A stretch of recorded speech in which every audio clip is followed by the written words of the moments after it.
The views and opinions expressed on this program are those of the participants and do not reflect the views of BronxNet or the program underwriters. If you cross your heart to someone, yeah, you're not supposed to tell a lie.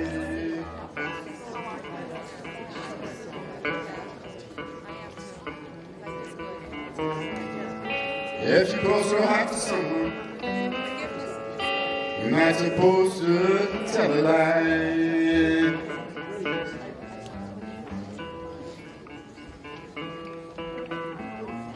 Before you say wrong, you either do wrong.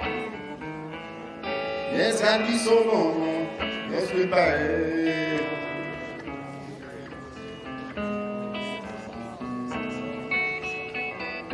The first time I crossed my heart to you, I was by your bedside, down on my knees.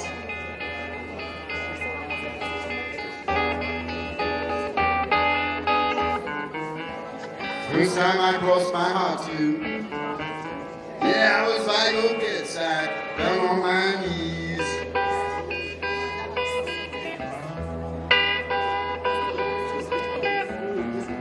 That's why I beg you, darling. Oh, darling, please, please, please, please, please.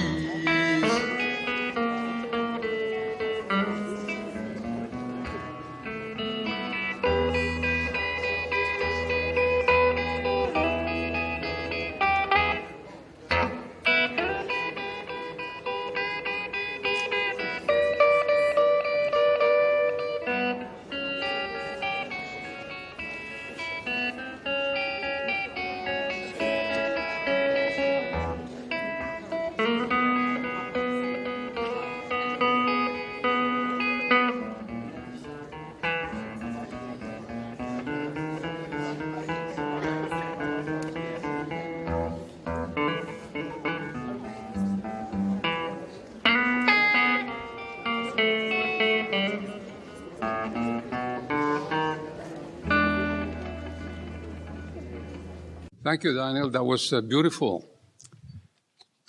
And thank you very much, ladies and gentlemen, for coming to pay tribute to Elaine Rivera, a dear, dear friend, colleague, and teacher. I am Patricio Lersundi, chair of the Department of Journalism, Communication, and Theater, and Dance. I met Elaine back almost 30 years ago, when she was a young woman pursuing two passions in her life, being a teacher and a journalist. She came to Lehman to do both, to teach and also to revamp our multilingual journalism program, which she used to say is a unique and wonderful program. While she was sick, we kept in touch often, either by phone or email. In her last email to me, just a few days before her passing, she wrote that she was eager to come back to Lehman to work on our new projects for the departments. We used to talk a lot about the old and new times. In fact, when she came to work for us, she showed me a copy of an invitation that I sent her back, I think, in 1985, asking her to participate in a panel discussion on English only. Can you imagine she still had a copy of that letter almost 30 years later? Elaine was a wonderful teacher. Her students praised her, not only her academic excellence, but her wonderful rapport she had with actually everybody. I know she will be missed by her family, friends, colleagues, and of course, the students. I understand, by the way, that our president, Ricardo Fernandez, was here a few minutes ago. He wanted to be present, at least for a moment, to pay respect to Elaine. So thank him for that. I could spend hours talking about Elaine, but I did promise to be very brief. So now, ladies and gentlemen, I leave you with Evelyn Hernandez, my friend, one of the main architects of this event, who will lead us through the rest of this memorial service. I'd like to start this event by introducing Daniel Jakobovich, whose close friendship with Elaine began during her years as an undergraduate at Kent State University. He's going to play something that was very special to Elaine.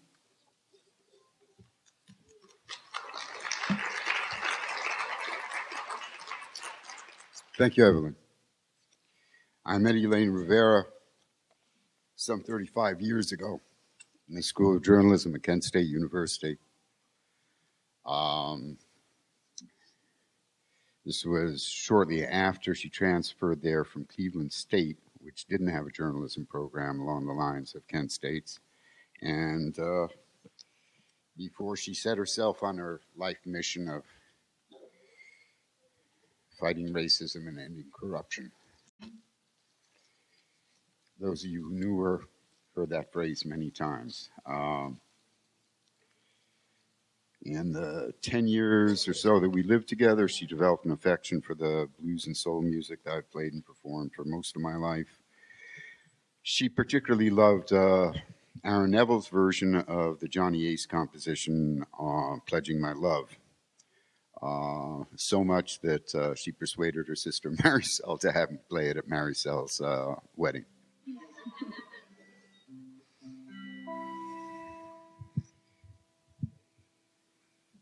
A little outside my range, so bear with me. And this is for Elaine, her family, all her friends.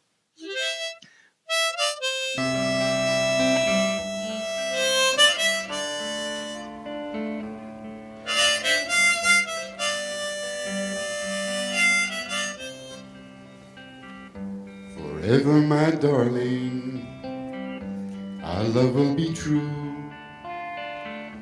Always and forever, I love only you. Just promise me, darling, your love in return.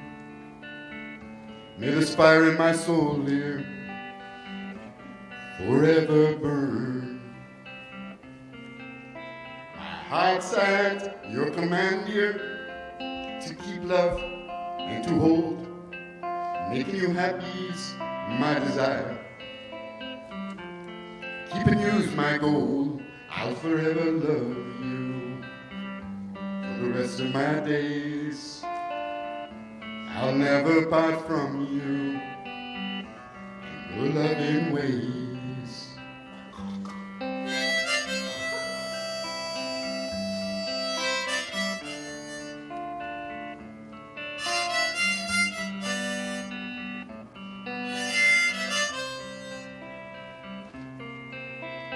Heart's at your command, dear, to keep love and to hold. Making you happy's my desire. Keeping you's my goal. I'll forever love you for the rest of my days. I'll never part from you in your loving ways.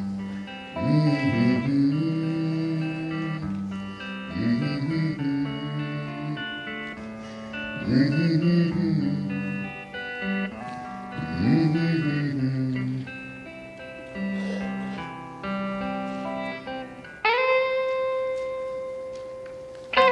We've come here today to celebrate the life of Elaine Rivera, our daughter, sister, aunt, teacher, colleague, girlfriend, good friend. For me, I always told Elaine that she was my conscience, because she always encouraged me to keep an open mind about all people, while at the same time, she had no tolerance for those who take advantage of the poor and the marginalized, or exploit people, or are indifferent to the suffering of others. Our friendship has spanned almost 30 years, including dream jobs at New York Newsday and Fast Times in the New York City of the 1980s. More recently, now that we were mature women, you could find us sitting up in Elaine's apartment in the Bronx looking for our glasses and trying to figure out how the remote worked so we could watch Hoarders on Cablevision, a show that fascinated Elaine, who herself was a little bit of a pack rat. We met when we were both serving on the board of directors of the National Association of Hispanic Journalists, then a new organization. And as often happens on these boards, there are some conflicts that erupt, and Elaine got caught in the middle of one of them. And I remember she surprised everyone by coming to the meeting with a prepared written statement. And the thing that has always stood out in my mind is that she said, "I feel that my integrity has been challenged." And she said it with so much feeling, it came straight from her heart. And I could tell that integrity was something that Elaine Rivera valued greatly in herself and in others. And we became friends. She believed in sisterhood, and Elaine and I were among a handful of women who went to the first meeting of a group called Latinas in Power, or LIPS, a group that has been meeting now for 20 years. It was Elaine who hosted one of the most rollicking, hysterical LIPS meetings in history, back when she was living in a studio apartment off Tompkins Square Park. We were talking about falling in love, and Elaine said, "He opened the door, and I was trembling. I didn't know then. It was that the devil was possessing me."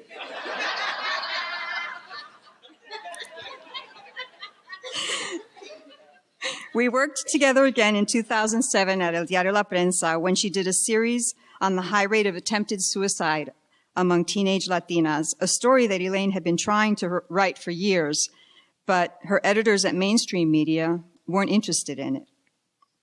The stories generated an editorial in the New York Times, brought national attention to the problem, and locally led to some funding for a program for Latina teens.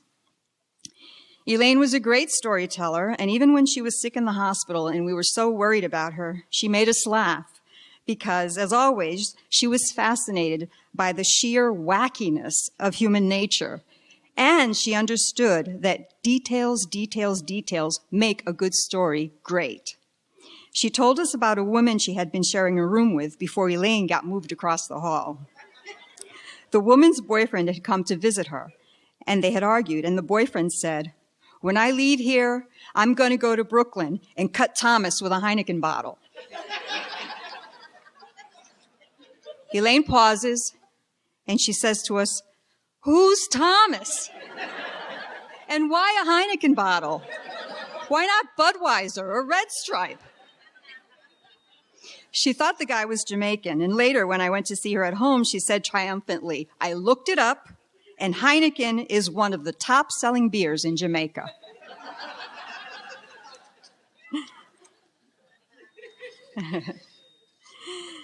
Some of the nice things about a long friendship are the surprises you find out about each other, even after years of knowing each other. Earlier this year, my youngest daughter, Elisa, was named prom queen, and I sent out an email with the news to the girls, and I asked, "Are there any other prom queens out there?" I got this response from Elaine. "Dear Evelyn, I am so proud of Elisa. Your daughters are wonderful. I'm only emailing you because I really don't want anyone else to know it. It goes against my delusional self of being a revolutionary. But I was homecoming queen at my high school. Of course, you know me well, so you would understand that my crown was crooked on my head."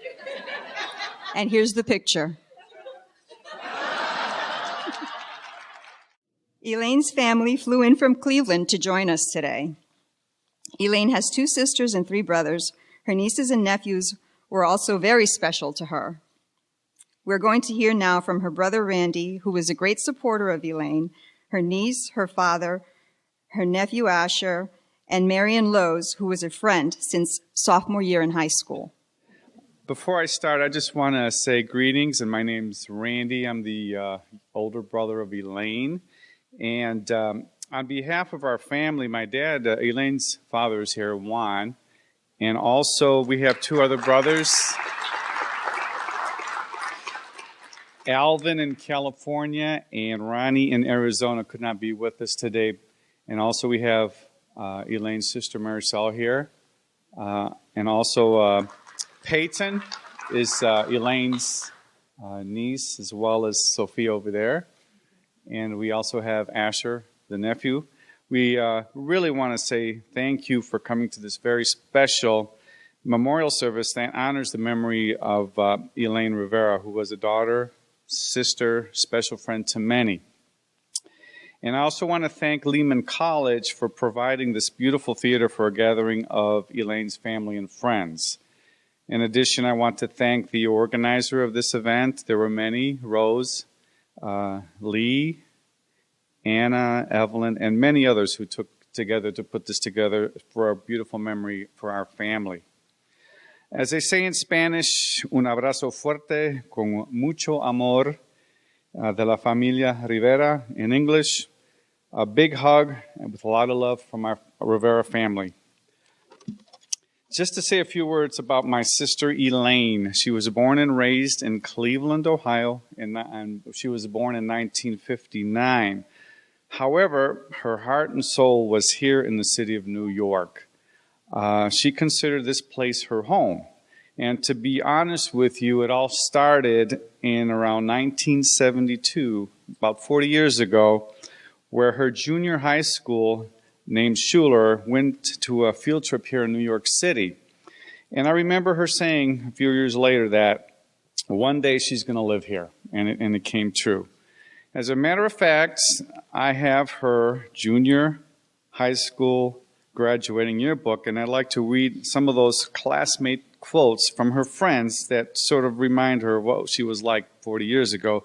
And this was around back in 1973. Here's one I found interesting. Elaine, if all the boys lived across the sea, what a good swimmer you would be. That's Elaine. And that's good luck from Lou, 1973. Another one which reminds me of her apartment is, to Elaine, you are very nice, and I liked you since 2 years ago, and I like doing your dishes. Have a good time in school, and that was Gil. And if you ever go to her apartment, you see some of the times the dishes are not washed. Couple more. Elaine, girls who try to be walking encyclopedias should remember reference books are rarely taken out. And that was from Cher. But she did like to read. And I think one of my favorite was, there's a gold ship, there's a blue ship, but there's nothing like friendship. So she loved her friends dearly, and she cherished them and valued them as if it was gold. And before I close, I'd just like to say that one of her last contributions she made was to the New York Public Library. And I think what really found interesting is she cared about the young students here in the city of New York to read and to pursue an education. And I think she tried to instill that here at Lehman College. So with that, I would like to thank you for being here and encouraging our family. It's been a blessing.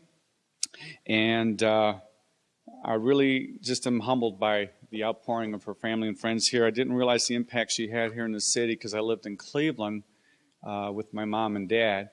And I wish I was like, let's say, like her shadow so I could see her inner workings. But I can see from the testimony of the articles and her family and friends, she touched a lot of lives. So thank you for coming here with us. Elaine's special niece, Peyton, she's going to say, read a letter. This is Peyton Lemmer.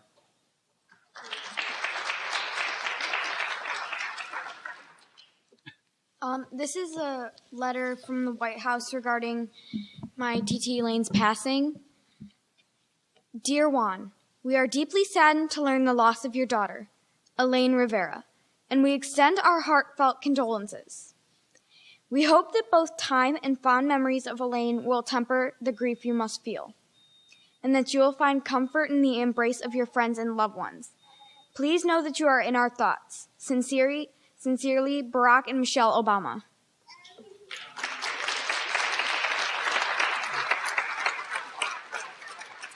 Next is Asher.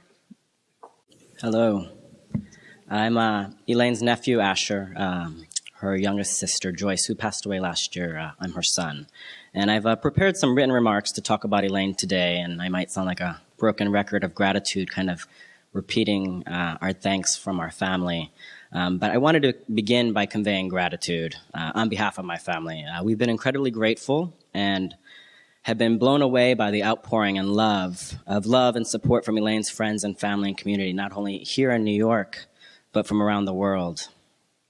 From a tree planted in her memory in Israel, and greeting cards offering condolences, to letters from the White House and the Supreme Court, we've been moved by every gesture, each story, no matter how big or small.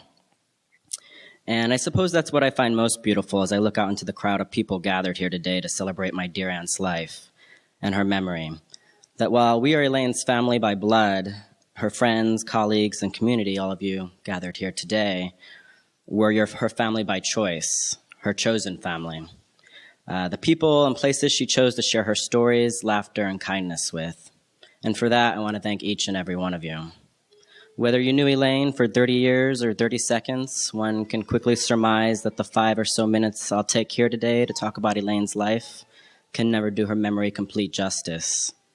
There are just so many memories, stories, and wisdoms I could share that it'd probably require a week-long StoryCorps special on NPR, if anyone out there from NPR is here. But when I think about what I mostly want to share is that Elaine was my titi, my aunt in English, and in the face of my own absent mother, a mother to me. And I don't want anyone to get me wrong. You would never see Elaine pushing me down Fifth Avenue in a double-wide stroller. And changing diapers, I don't think that would be on her radar either. She'd often say with a look of queasiness on her face that bodily fluids were God's cruel joke. I guess the best way to explain it then was that if my mother gave birth to my body, Elaine gave birth to my mind. She did all the things a child could ask for into adulthood. She gave life to my intellect. She kept it warm with wisdom, nurtured with great ideas, and most of all, she gave me great love. When most small children were running around exclaiming their desires to be astronauts, presidents, and ballerinas, I would firmly tell any adult that would listen that I was going to grow up to be a feminist and a journalist. And I'll give you a hint, those ideas weren't initially mine. Elaine had Thank you. Elaine had indoctrinated me, if you will, at a young age, whispering great ideas into my ears. And years later, as I entered adulthood, she bemused, slightly with bewilderment, that she never thought it'd actually work. But it did, and here I am today, proof of that. And while I'm cautious of proclaiming absolute truths, the one thing is certain. Elaine left an impression on almost everyone she met. You just didn't forget Elaine. You couldn't. She wanted to know your story, and often she wanted to tell your story, whether it was over the radio, in the newspaper, or during one of our many weekly telephone conversations. As many will attest to today, Elaine was a magnificent storyteller. And not just any storyteller. She truly believed in telling the stories of the often marginalized voices and fighting for a better and just world. Elaine was so many things to me and others. She was a risk taker. She was a fighter. She was a feminist. She was a journalist. She was a teacher. She was a mentor. She was a friend. She was a daughter. She was a sister, and she was an aunt. But to me, she'll always be my inspiration, my hero, and forever my Titi Elaine. I believe one of the best ways to honor Elaine's memory and legacy is to keep on living as fully as possible, to take more risks, to show kindness to others, to stand up in the face of injustice, and to live an honest life. Elaine once shared with me that at the end of the day, she knew when she came to her deathbed, in her heart of hearts, that she had lived an honest life, a life of integrity. If I'm going to take any lesson away from my Titi Elaine, and trust me, there are so many, it would be just that, to live a life of integrity.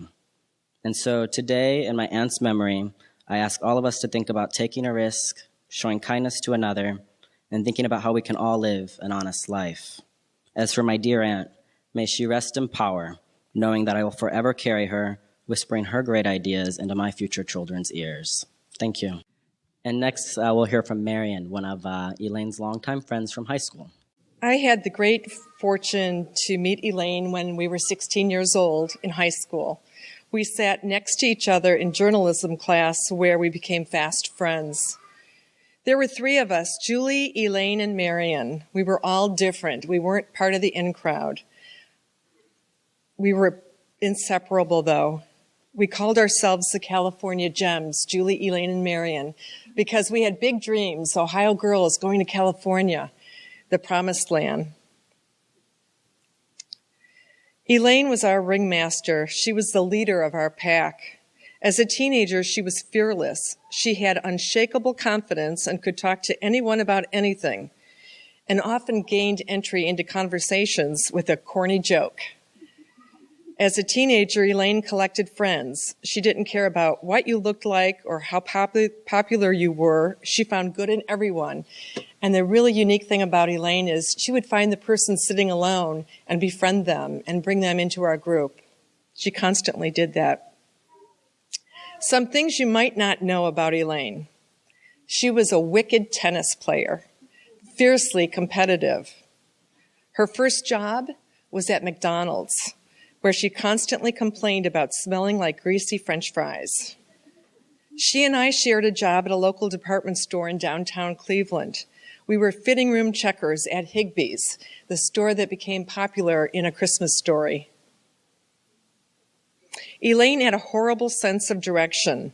One evening, we were halfway to Toledo before she realized we were heading the wrong way. Julie and I, of course, knew all along. She was incredulous that we would pull such an insensitive joke, especially during the gas crisis in the 70s. It was the only time she was ever really mad at us. Elaine was our homecoming queen. She was voted most popular, friendliest, prettiest. She took all of the roles.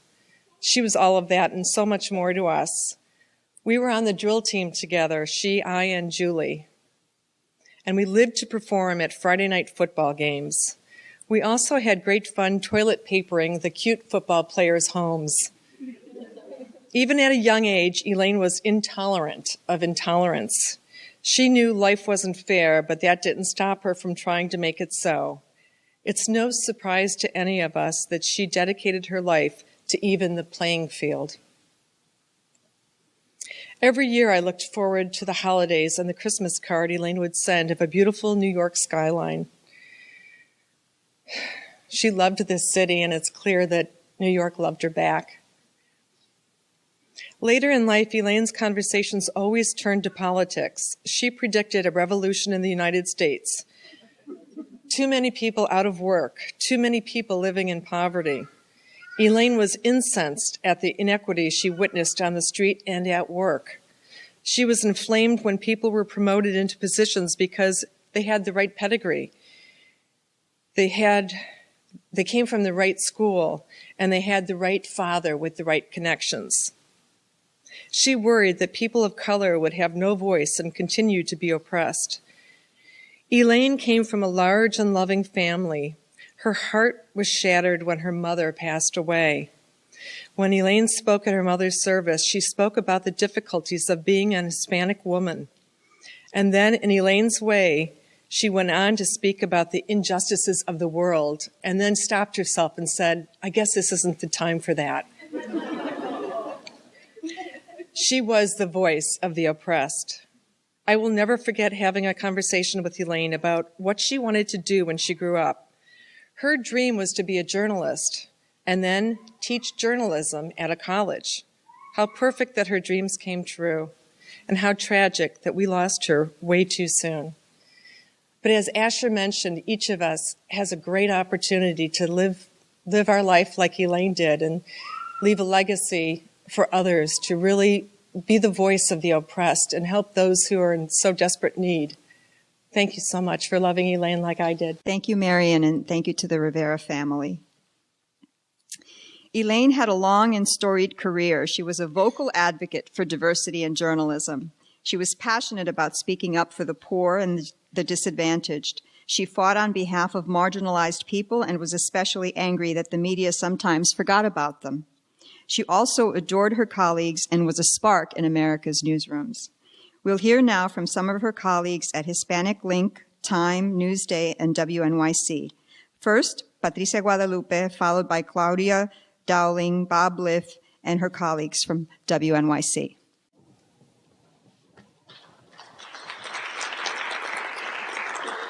In addition to her family in Cleveland and Puerto Rico and the rest of the world, she had a family at Hispanic Link where she was part of a year-long internship that it's almost like a boot camp where you know, once you're at Hispanic Link, it's a year-long internship. You don't get coffee. You don't make copies. You go out there and get the stories. And she did that with a vengeance during her time at the Link. And once you're at the Link, it's like being in the Marines. You're always a Linkie. And she always talked about Hispanic Link and the impact that it made in her life. Charlie Erickson, the publisher, wanted to be here, but he couldn't. So I just wanted to say a few words about Elaine as a Linkie, as a good friend, paying it forward. I know there's a couple of Linkies here, Michelle Garcia, who wrote a beautiful blog about her. Elaine used to call her Little Elaine because she was doing the same sorts of things that Elaine was doing as a journalist. And she always used to talk about her time in Washington at Hispanic Link as one of the best times that she had. When she was a reporter in Washington, she used some of those tools that she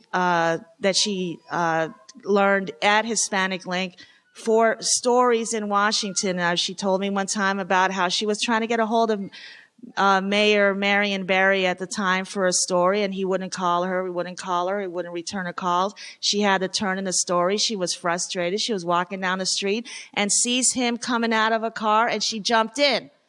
And she said, Mayor Barry, what the hell? I'm trying to find you. You don't return my calls. I'm not getting out of this car until you answer my question. And the mayor was so shocked, and the police were with them, and they didn't even have time to take out their guns. Like, oh my God, what is this? She said, I'm not a terrorist. I'm a journalist. I need an answer. Tell me now. And she got her answer. And and she was very good at paying it forward. She told one of the Hispanic Link interns, who was a really smart, really intelligent, really good guy, but he would show up whenever he would feel like it. And Charlie and I used to say, well, he's kind of a screw up, so I don't know if he's going to get anywhere. But Elaine believed in him, and she said, I heard that you're leaving the Link after your internship. I heard that you want to come to New York. I'm going to make a few phone calls and see what I can do. And she called him back and she said, I got you an interview at a major magazine here in New York, and you better not screw this up, because if you screw this up, I'm putting myself on the line for you. I'm only doing it because you're a Linkie and I'm a Linkie, but if you screw this up, I'm going to hunt you down. I'm going to tear your heart out.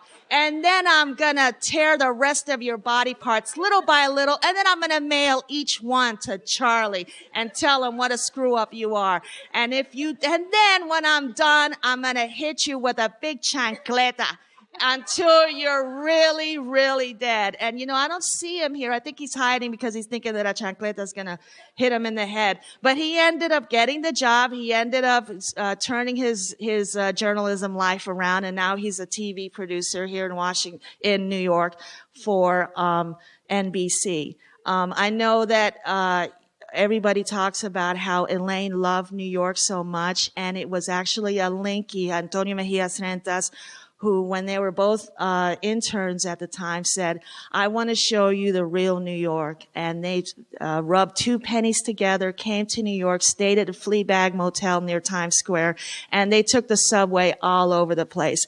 And he said, what do you think? And she said, this is me. I'm coming here. I'm coming here. And there was a stint in her journalism career when she was at the Washington Post in Washington during the mid 2000, and I remember she said, I'm so bored. Oh my God, suburbia, there just aren't enough police and ambulances going by. I can't sleep. I can't sleep. She used to actually stay at Charlie's apartment downtown every once in a while just to hear arguments outside, because where her apartment was it was too quiet. She's like, I'm so tired, I can't deal with this. I could go on and about how Elaine was not just a great journalist, but a great friend, a wonderful, wonderful person that we're all going to miss. And on behalf of everybody at Hispanic Link, Charlie, Carlos, Steve Padilla, Michelle, Teresa Puente, everybody that she knew, we're going to miss her very much. But I know that she's looking down on all of us and saying, get on with it, just get on with it. And I just want to say one last thing, a little profound thing that Charlie Brown from Peanuts said that I think is very says what a lot of us feel here. There are moments in your life when you miss someone so much that you just want to pick them up from your dreams and hug them for real. So, un abrazo, Elaine, and Godspeed. Thank you.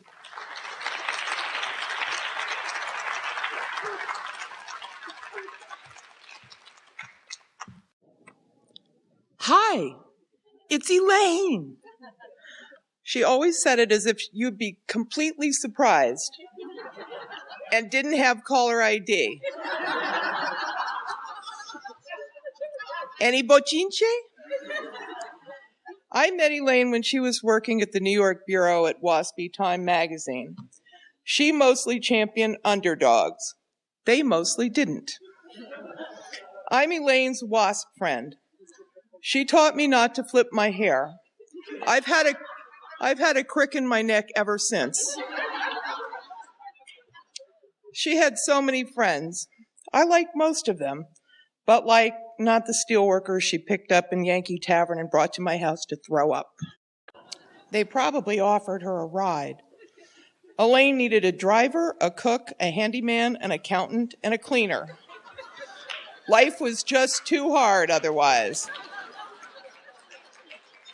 Dolores, she called herself. Sorrows. I suffer, she said.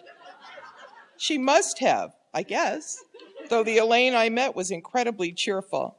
She loved to party. Sparklers from the 99-cent store, flowers from her favorite flower lady. Every birthday, a cake. Every year, a calendar. I will be finding confetti around my apartment until I die. She called drinking an occupational hazard of journalism, but she blamed herself. I blame her too. I blame Yankee Tavern and her other watering holes. I blame her search for community, for belonging. She won't be making that trip up the coast of Maine or writing that book about Malcolm X. Without the calendar she gave me, how will I know what day it is? Except that each day will be another without her. But hey, thanks for getting us all to the doctors. The takeaway, write a will, write a book, celebrate everything, even death, and love everybody while you have the chance. So every time we got together, Elaine would insist that I sing Gone with the Hula Hula Boys by Warren Zevon, which I'm not a singer, but whatever. I saw her leave the luau with the one who parks the cars, and the fat one from the swimming pool. They were swaying arm in arm. I can hear their ukuleles playing down by the sea. She's gone with the hula hula boys. She don't care about me. They're singing, Aina ina Mayana Capuana, Aina ina Mayana Capuana, Aina ina Mayana Capuana. She don't care about me. Aloha, Elaine. Well, the only job Elaine ever admitted to liking was at New York Newsday. The others were kicking her ass. What time did she have to get to work there? Maybe our next speaker can tell us. Bob Liff.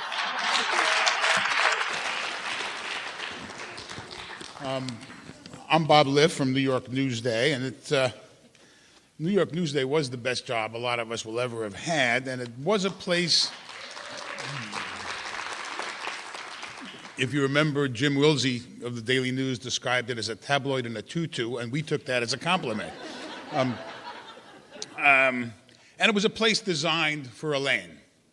Elaine was a kick-ass journalist, and she was a passionate confronter of injustice, whether it meant fighting racism, exposing the institutional underpinnings of poverty, or plugging in the coffee pot. Now, God knows she could be exasperating, both to the people she covered, the people she worked with, and especially to the editors trying to tame her. But she never forgot that what happened in the halls of power, she could move in so easily, affected the lives of marginal people without her access and people who were struggling with for prisoners' rights, domestic abuse, seeking immigration justice. And she was funny. When I first became friends with Elaine, she would often bemoan that she and her boyfriend at the time, who may have been our musical accompaniment here, were a perfect mismatch.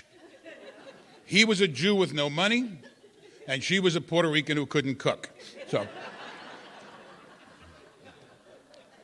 she was also a very good friend. When Lisa Wager was hanging out with the crime babes, Rita Giordano, Rose Arce, and Elaine, who were as at home at one police plaza as they were at a cop promotion party in a Knights of Columbus Hall in East New York. You ought to learn about that story.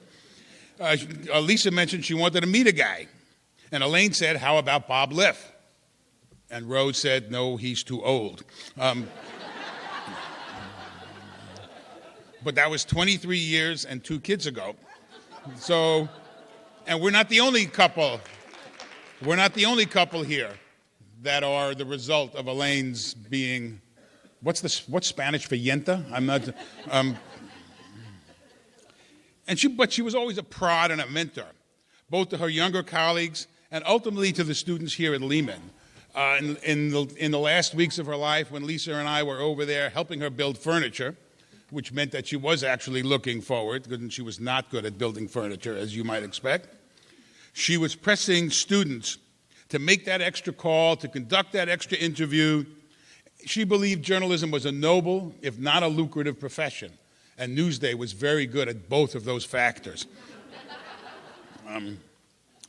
As the years went on, and we all focused on our families and our jobs, we didn't stay in as close touch as maybe we should have.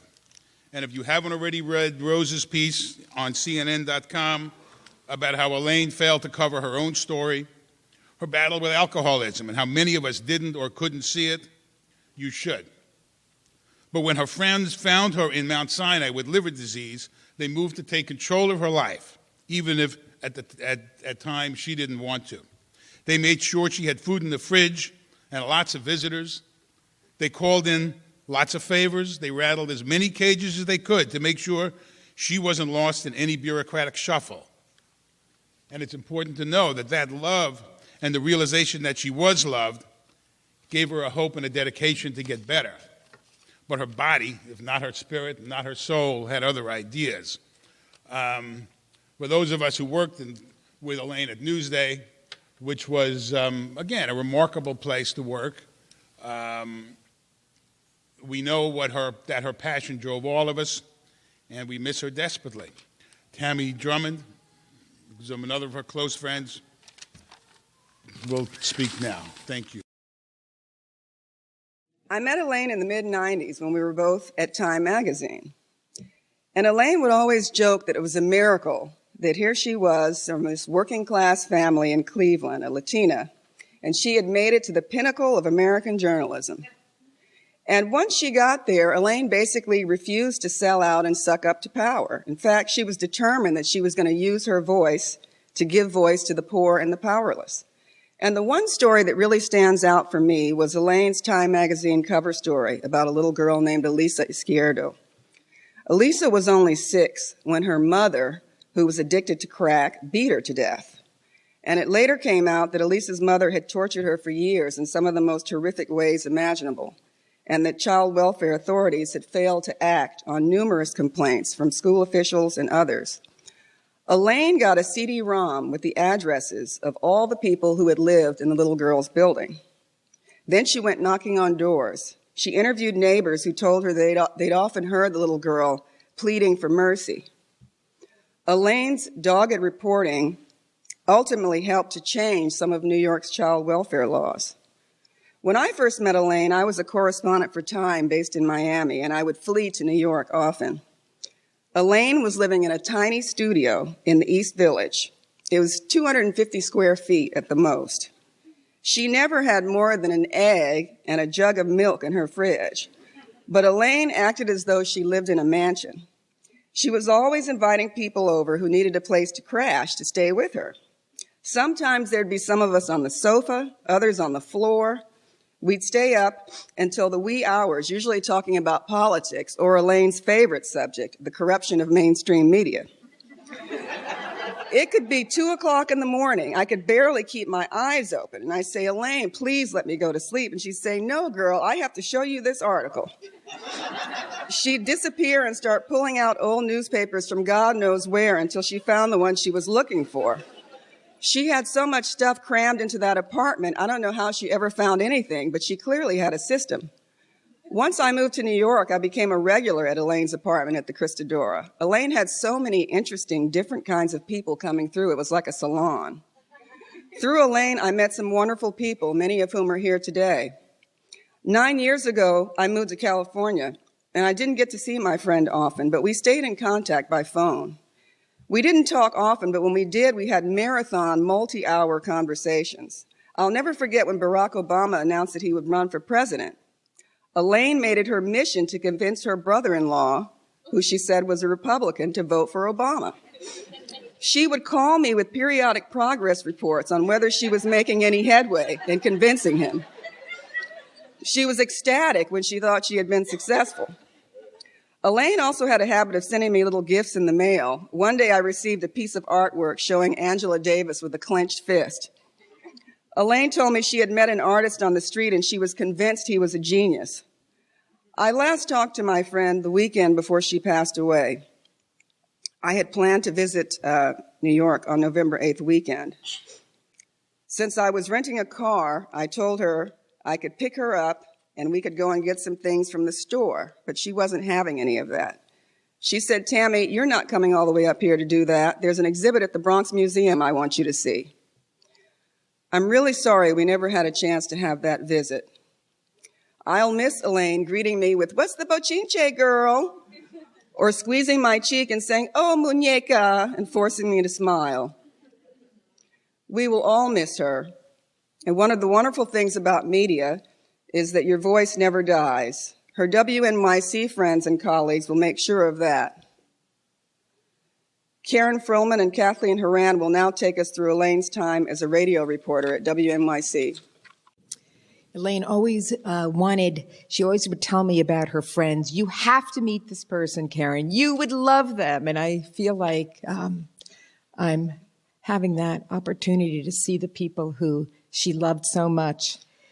As has been said, Elaine was a master storyteller, and that came from her ability to really partly observe. She was a great observer of human behavior, and she was a great listener.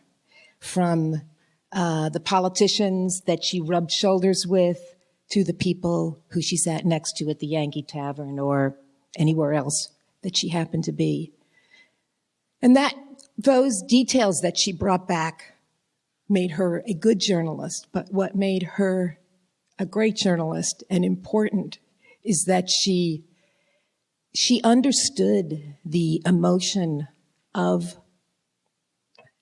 this thing we call life. She just had a spirit that engaged with it, and she so wanted to bring those details and share them and let other people know why they should give a damn. She loved to speak truth to power, and as her editor, I got the first version of events. You could hear her come back into the newsroom. You gotta hear this. You gotta hear this, she would say. You can't believe it. And I think that's another thing that I so respected about Elaine was she, even as much as she looked into the face of greed and even as much as she was incredulous about how things could be so screwed up, she was not cynical. It amazed her that people could treat people badly, but she just had a love of humanity. So I just have the great privilege to introduce this tape of Elaine now, and this was reporting that she did on 161st Street when Yankee Stadium, the new Yankee Stadium was being built. We wanted to look and see if the promises were going to be kept. This was supposed to revitalize 161st Street. And so Elaine went to talk to the shop owners and watched it over time to see how that story worked out. And here she is talking on the Brian Lair Show. That's where this tape comes from. The South Bronx is still considered the poorest congressional district, but yet you have this $1.5 billion stadium that's just been plopped down. I mean, it is America's Coliseum. People from all over the world come to see this stadium.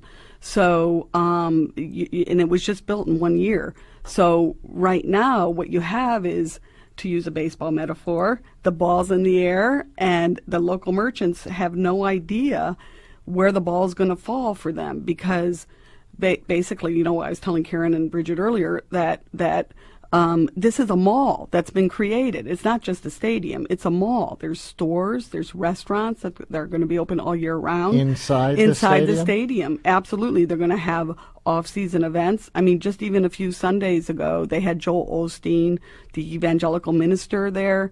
You know, it was packed.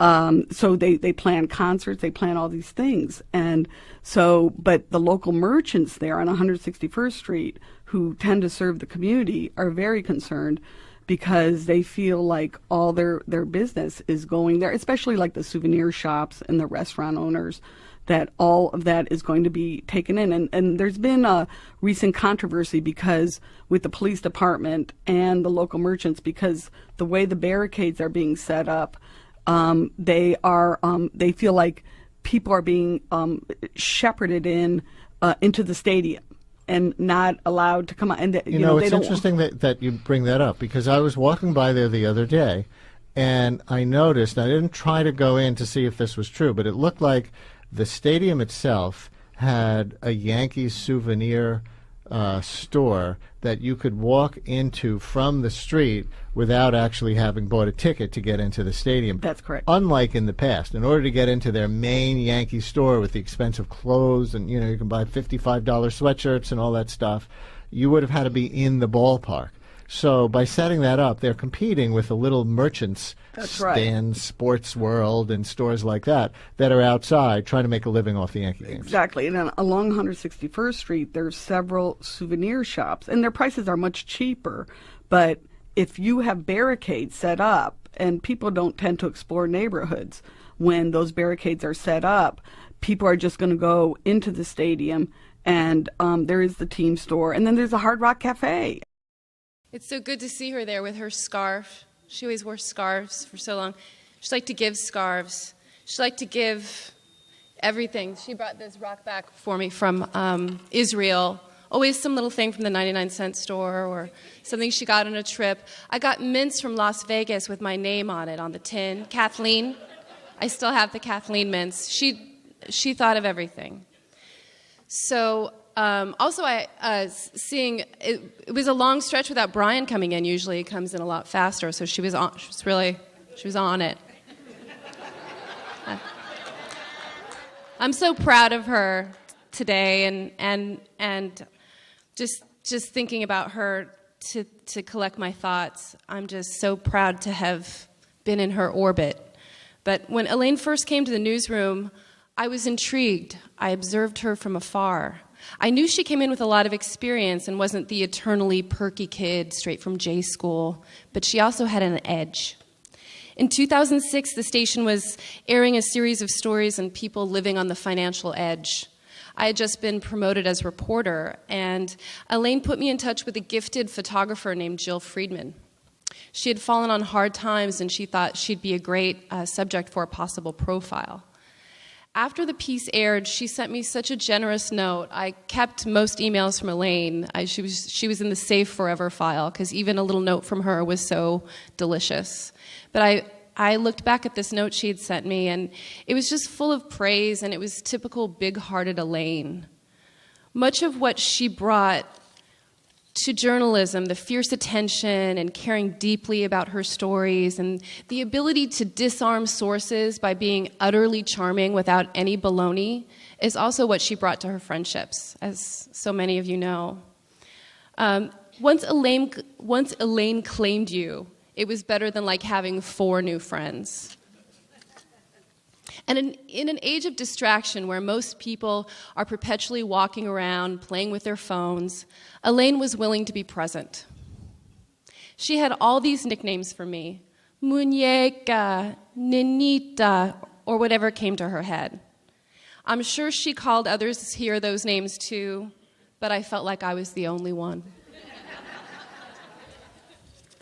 After she left the station to pursue her future gig of teaching, we spent a lot of time together on the phone. Neither of us liked to take the train all that much, and I lived in Brooklyn and she lived in the Bronx, so we would have these rock block sessions on the phone.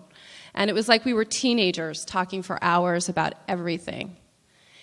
It would begin, "How are you, dear?" Or she would say, "Muñeca, you wouldn't believe my week."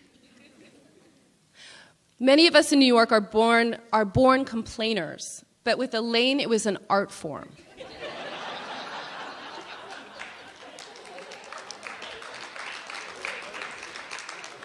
We tried to top each other with descriptions of subway odysseys or condescending people we had to encounter, but Elaine always won. One of my favorite things about her was her range. In one conversation, we'd go from bitching to laughing or crying. The rare thing about her is that you were her friend, she completely accepted you. There was no judgment. There were things I was able to tell Elaine I've never shared with anyone. The Saturday night I heard she died, I was out of my head. I didn't know what to do. I dialed her number in a panic and left a message. To conclude, I will note that one thing Elaine grappled with is that after all she accomplished, she didn't feel like she had arrived at a station where she gained a lot of respect. She wondered if people respected her, maybe because of her background or her gender or her non-pretentious style, but respect was something she cared about. And so I would say that all that has here today would make her so proud, and she is so deserving. We get to hear more of Elaine, and here's a montage of some of the stories she reported for WNYC Radio. Here to talk about this roller coaster ride in the past year is WNYC's Elaine Rivera, who's been following the state's 55th governor. Elaine, good morning. Good morning, Richard. So at his swearing in, Governor Patterson spoke of a brighter future and a better tomorrow. Has it been that way for him in the past year? I don't think most people would say that, Richard. He's had a very tough year. I mean, from the very beginning of his swearing in, there was a major misstep. In light of the Spitzer scandal, I think he panicked and immediately admitted to these extramarital affairs on his part, but after that, he did have a very brief honeymoon. People had very high expectations for him, especially after the combative take-no-prisoners approach of Eliot Spitzer. I mean, I recall during his swearing in, the crowd went wild when he got up to the podium. It was, for people, it was just they never thought they would see it. It was a historic moment. But, you know, he was also seen as charming and witty and smart and a unifier. So the first few months, his trademark sense of humor helped people get comfortable with him. Here's a few weeks after he entered into office and he spoke to the state teachers union, who had given him a standing ovation when he was introduced. Thank you. It's my proudest honor to tell a bunch of teachers to sit down. But the honeymoon didn't last long. So what happened here? He's seen as wavering on certain positions. He'd been strongly criticized by progressives, drug reform advocates, energy environmentalists, and he won't back down on the millionaire's tax. And those who've known him for a long time say he's disorganized. But again, to give him the benefit of the doubt, he never had a transition period. He was thrown into this during probably one of the most turbulent economic times in the history of the state. And he's beginning to realize this himself. So, Elaine, can he survive these sinking poll numbers and perhaps win in 2010? Oh, no one knows for sure. As he told me back when he was lieutenant governor, 24 hours is a lifetime in a politician's life. And he would know that's how he got into office, and it remains to be seen if that's how he's going to stay in office. Okay, WNYC's Elaine Rivera on Governor David Patterson's first year in office.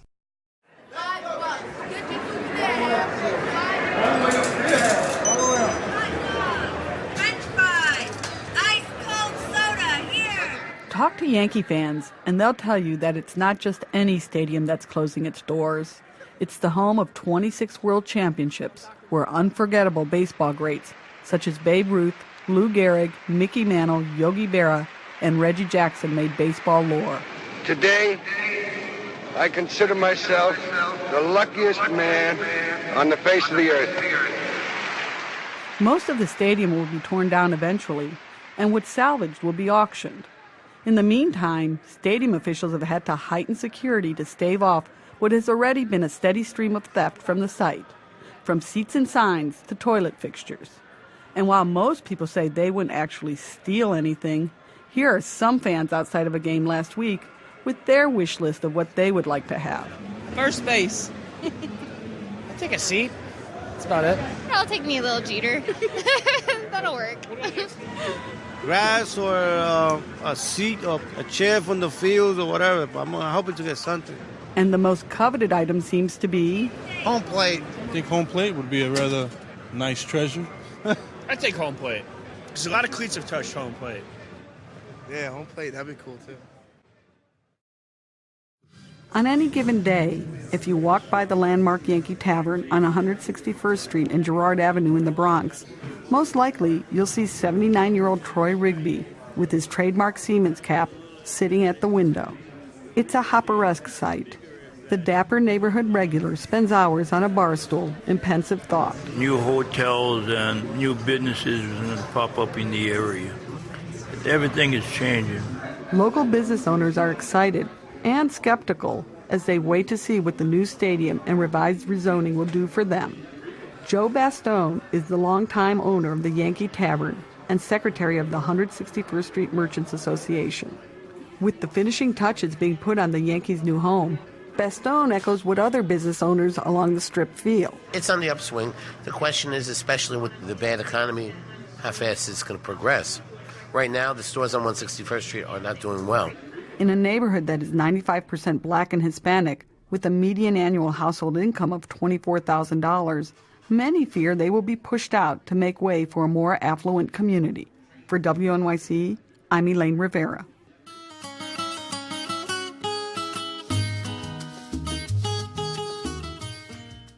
Elaine was more than just a journalist. She wanted to make a very real contribution to the future of journalism and to young people. I remember when my own daughter, Elisa, was going to college, she wrote Elisa a very funny and sweet note. She's going to share it with you now. Before I left for college in August, I went to visit my Titi Elaine in her apartment in the Bronx. She gave me a journal, a grammar book, and a card with some advice. Here's what she wrote. Dear Elisa, I know you are going on to do great things. My advice to you on your new adventures, don't be afraid. Laugh and dance. Study. And don't throw your panties at every dude out there. Love, Elaine. Elaine left daily journalism to teach. She quickly fell in love with her students and viewed teaching as a wonderful way to contribute to the future of journalism. She was as strong an advocate for her students as she had been for her stories. She came here to Lehman College, where her former students and fellow professors will tell us about her time here. First, Miguel Perez, who recruited Elaine to come to Lehman. Miguel is a professor at Lehman College and former chair of the Journalism, Communication, and Theater Department. I've been out on sabbatical, so it's truly wonderful to be back and to see so many of our students here and actually so many of our old friends of Elaine and ours. It's really a moving experience to see everyone together that she often spoke about so much. This is my second eulogy in less than 2 months. My brother died recently, and I actually was walking in a hallway by myself late at night recently when my phone rang, and I was crying by myself walking in this hallway because I was beginning to accept the fact that I was going to lose my brother. And that's when the phone rang, and it was Evelyn Hernandez to tell me that Elaine had just died. And Elaine, to me, was my little sister. She was the sister I never had. In the last few years, it was either my brother on the phone late at night or Elaine on the phone late at night. And now I've lost them both. So you can imagine how I feel about this news and about this event that we're all sharing here today. But let me tell you, Elaine would want us to dance. Somebody mentioned dance. And Elaine would want us to be dancing. That's who she was, and that's how we should be. I learned so much from her over the years. We've known each other for 20, 30 years, I forget, through the National Association of Hispanic Journalists. We were both very active in the beginning of the organization, and we would be part of committees that were planning different events and so forth. And she lived in one part of the country, and I lived in another, but we would always keep in touch with each other. And we always kept telling each other, Elaine and I always wanted to work together. And so I kept trying to find her jobs, and she kept trying to find me jobs wherever she was.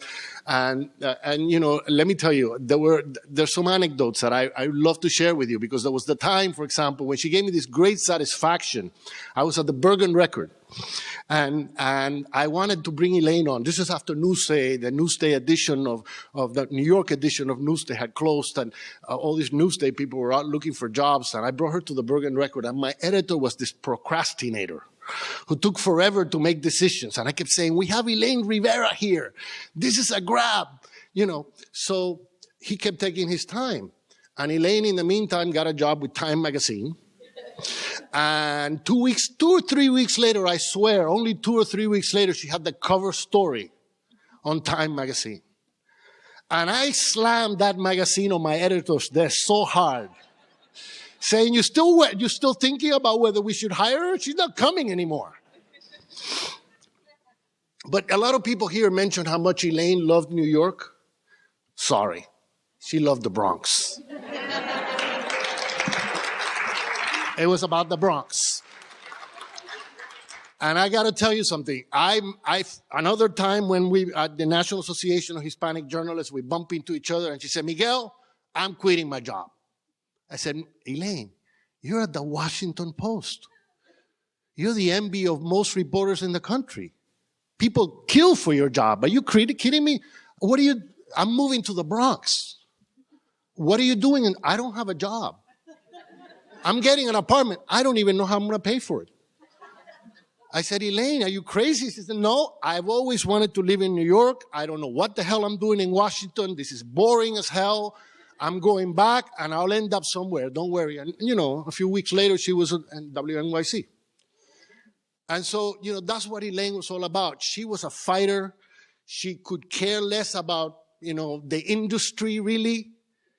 It was all about the people that the industry was supposed to serve, and especially Latino journalists. And so over the years, all of these things kept clicking in the back of my head. You know, Elaine loves the Bronx. Elaine loves young people through the National Association of Hispanic Journalists. This is what we do. It's about giving back. This is an association that was created to give back to young people, to bring them into journalism. And Elaine personified that. She was involved in everything and anything that NAHJ had to do with involving students. So all of these things kept clicking in the back of my head. I always wanted to work with her. I couldn't bring her to the Bergen Record. So all of a sudden, there's this position here at Lehman College. And this was the best decision I ever made here, bringing Elaine here. She was by far, immediately, the most popular teacher in our department. Our students, tell me if I'm right, guys, they absolutely loved her. And why? Because she became like their mother. Elaine was everybody's mom. In the newsroom, kids would come for her to advise over, forget college, anything. Elaine was always advising and worried about them. She really cares. And that, we could see that. Everybody could see that in Elaine. And so, it's obviously a tremendous loss, but it's also something that we always must celebrate. Having known her, I think this world is a much better place because she was here, but we are all much better because we had the chance to know her. And that's something that no one can ever take away from us.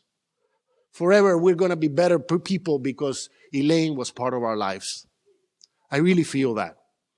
And so thank you for being here. It's absolutely wonderful to see so many of you here. And just to illustrate, just how much our students care, we have one of our students who's going to follow me to explain, to illustrate, just on behalf of our students, what it is that we all feel for Elaine. Phineas Asqui. On behalf of Lehman journalism students, past and present, we would like to say that we feel humbled to be given this opportunity of publicly extending our thanks and our gratitude to Professor Elaine Rivera for always being there for us when we needed her help. Professor Rivera was genuine, and what I mean by that is that she was generous with her time and always took that extra step when helping us. She really cared, as Professor Perez mentioned earlier. She really did. And she always encouraged us never to give up.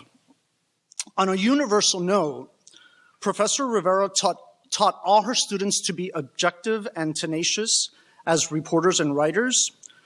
She helped a lot of students with their writing. This is a sentiment that I heard across the board. All students that I spoke with, one of the first things that would come out of their mouths was,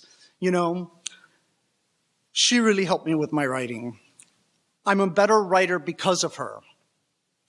She was so cool. Even media students that were not on her track, that had heard about her, their response to me was like, yeah, she's really cool. I always heard she was a really cool professor, but I never got the chance to take her. I never got the opportunity to take a class with her. I remember meeting her for the first time and saying to myself, wow, I can learn a lot from this woman. And I remember she was handing back assignments one day after class, and she comes up to me really seriously, and she looks at me through the space above her glasses. And she goes, and she's giving me back my writing assignment. I'm like, oh God, I screwed this one up. She looks at me and she goes, I really hope you listen to NPR. And I'm like, I do listen to NPR. And she's like, I hope so. As she got to know me better, her advice became write about what you like. Just make sure you publish. She also taught me the discipline of reading headlines, at the very least reading, our daily headlines. And she believed in networking. She always told me, go to the event. You never know who you may meet. I would never meet anybody. I would always come back and I would tell her, Professor Rivera, I didn't meet anybody. And she would tell me, well, are you going up to people and shaking their hands and introducing yourself? And I'm like, no. And she's like, well, that's your problem. On a funny note, if I ever came to her with a personal problem, she would tell me, the beauty about having a recurring problem with an individual is that if you get rid of the individual, you get rid of the problem.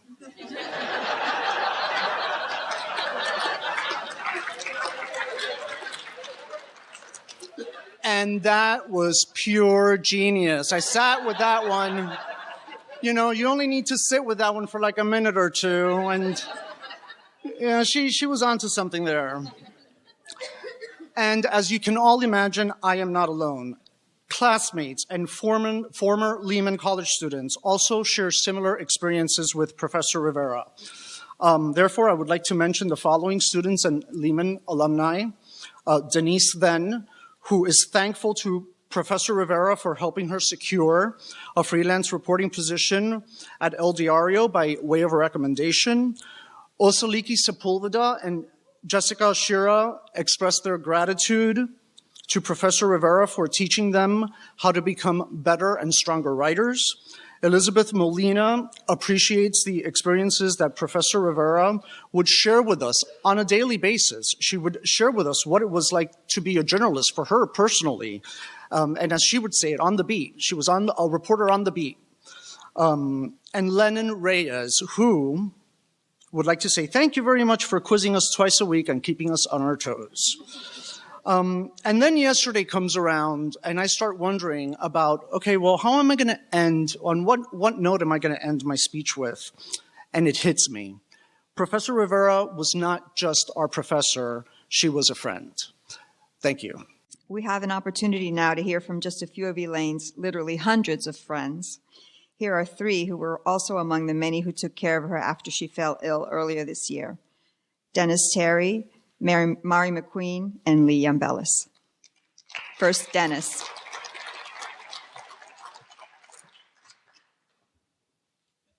Thank you, Evan. Good afternoon, everyone. I met Elaine at the Yankee Tavern. I was introduced to her by William Pacheco, an activist in the Bronx, pretty much the mayor of 161st Street. And I was struck by what she said to me was her purpose in life was the elimination of racism and the eradication of poverty, or vice versa. I said, I guess you're going to be busy for a very long time. And we grew to be very special friends, very close. And she grew to refer to me as the Pope of the South Bronx. Why'd she do that? I guess was based on the fact that I'd spent approximately 37 years of my life in the South Bronx, working full-time in Long Island Lighting Company, the next door neighbor to Newsday at one point. And in the evenings when I got back here, working with others to create institutions to serve those who were marginalized, those who had their governments disinvest in them, which was this borough. And we had to make do with what we had, come together as those who remained, and I mean all of us, Latinos, blacks, Jews, WASP, Asians, whomever were here during the 70s and the 80s, trying to struggle to maintain normality in this borough when you were without any governmental advocates. Out of that, we created institutions that serviced all the people that needed to be serviced, as many as we could. I, in particular, was instrumental in saving a lot of institutions or houses, let's say creating housing for a lot of people, trying to preserve the parkland from that monstrosity of the Coliseum of America that Elaine referred to. But in all of these things, though, Elaine brought with her a love of people, just a sheer genius of her profession. I would consider her a genius. Her perceptions, her ability to observe and see truth, and to seek to live a life of honesty and integrity. A dear friend of hers who passed used to tell her that to live a life of honesty and integrity was the hardest thing to do. And like Elaine, she was always up to the challenge, and she tried and she did. It cost her to do that because she, in pursuit of that, oftentimes ran afoul of those who would validate her genius, validate her work, and she would not compromise. And it did not give her the satisfaction of having, of reaping the rewards of that talent she knew she had. But that didn't keep her from sharing and encouraging the others to meet that challenge and not to give up. It was my task many times to listen to her just rage. And it would dissipate. And then I would do all that I could to lift her spirits, to get her to see that it wasn't necessary to achieve it today, but the directional thing was important. That which direction are you moving? And to let her know that the Bronx was on the way back and that the Yankees would one day realize that they are part of the Bronx and the Bronx is not part of the Yankees. All of those sorts of things, of course, if she didn't want to hear it, you can imagine the things she said. I was able to take all of that because I really understood her. I understood her dreams and her aspirations, and I was very inspired by her, as all of those in the Yankee Tavern, in the Hard Rock Cafe, and Billy's, and the Court Deli, and wherever we went, wherever she saw people, the flower ladies, the bums, as we would call them, our resident beggars along 161st Street. She did not judge anyone she met. She took the best from whomever she met, and I think that is very unique and very special. I'm privileged, and those of us in the Bronx that were her circle of friends, there was many. Clinton and Nilsa are here, and Deanna and others. I can't name them all, but I can tell you this. They all loved and revered her, and they knew that she stood for something. She stood for people, she stood for goodness, and all the things that we aspire to be, and all the things that our parents and those who raised us told us we should live a life in the manner that she did. The way she lived her life took a toll on her. She had demons, and obviously the drinking was a way to hide the demons and the disappointments that emanated from such a struggle.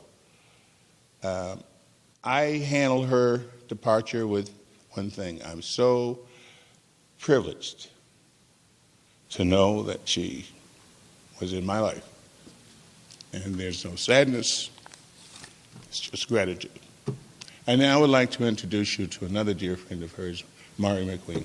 I first met Elaine in 1986 at the Institute for Journalism Education, where she was a guest teacher or lecturer in the summer program that year, and I was a member of the class. I don't remember much about it, except that we had lunch together one day and just clicked. I think she was still working at the Washington Times then. 3 years later, when I was hired by New York Newsday, Elaine already was working there as an accomplished and popular reporter. I didn't see her that often because I was assigned to the Queens Bureau and she was in Manhattan. But we worked some assignments together as part of the usual teamwork that prevailed there, and we always chatted in the newsroom. Because I also lived in Queens and didn't hang out often, I wasn't part of her core crew then, I guess, but later, when I became an editor, we saw one another more often and our friendship deepened. One day, Elaine and I were together in the elevator at 2 Park Avenue going out for a break when we saw the chief spokeswoman, Chiara Coletti, roll up in a long black limo with some Times Mirror executives. She gave us a hand signal to come back up into the newsroom. That was July 14th, 1995, and we realized immediately what it meant, the end of our jobs there. So sometimes I say we were among the first witnesses to the end of New York Newsday. Flash forward a few months, and somehow we both wound up at Time Incorporated, she at Time Magazine and I at People. Though we worked on different floors, we saw one another more often and grew even closer. Among many, many other things, Elaine and I shared the experience of having to shift constantly back and forth from our working class minority roots, she in Cleveland and I in Brooklyn, to the upper echelons of the largely white power elite, and getting whiplash from moving back and forth among the different worlds, often understood by neither. This is something we used to talk about all the time. Over the years, I came to cherish Elaine as one of my very best friends, although I have come to learn that probably everyone feels that way about her because of her great empathy and natural charm. Elaine showed up for every big thing in my life: birth, old age, sickness, and death, weddings and funerals. She was always there with a card, a note, or best of all, herself. I have saved all of her postcards, all her notes, and all of her little gift books. Once, for no reason, she sent me a postcard that she found of a black firefighter drinking coffee in the 1940s, saying it reminded her of what it must have been like for my dad, who, of course, was a New York City firefighter. She was really thoughtful, always thinking of others, even when there was no special occasion. I will miss that about her. She actually insisted on giving my daughter a gift card shortly before she passed away, and I told my daughter to make sure to use it for something that would always remind her of Aunt Elaine, not to get her anything that would wear out or be used up, which is strange when I think about it, because when Elaine was sick this summer, she asked only for gifts that could be used up, like soap or flowers. I have missed Elaine every day since she left us. I can't even tell you how many times already I've thought, I've got to tell Elaine about this, only to realize she's gone. Like everyone, I'm sure I'll miss her forever. Well, somebody has to arrange the matches. Young people can't decide these things themselves. She might bring someone wonderful. Someone interesting. And well off. And important. Matchmaker, matchmaker, make me a match. Find me a find, catch me a catch. Matchmaker, matchmaker, look through your book and make me a perfect match. Elaine and I were friends for over 30 years. I, the New Yorican from the South Bronx, she, the Boricua from Ohio. We shared decades of laughter, decades of drama, and God knows there was a lot of drama in those 30 years.